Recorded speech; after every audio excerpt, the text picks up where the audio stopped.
You ask Tiger to solve.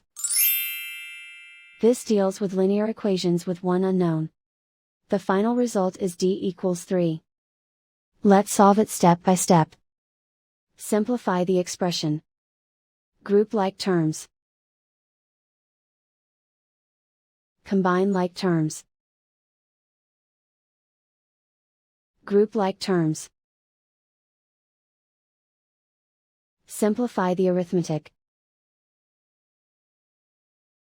Group all d terms on the left side of the equation. Subtract 11d from both sides. Group like terms. Simplify the arithmetic. Group like terms. Simplify the arithmetic. Group all constants on the right side of the equation.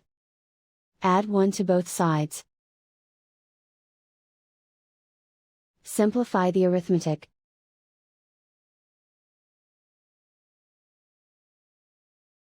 Isolate the d.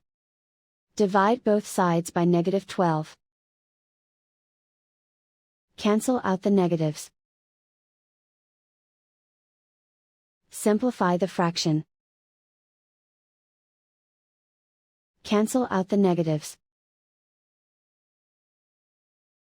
Find the greatest common factor of the numerator and denominator. Factor out and cancel the greatest common factor. And so the final result is d equals 3.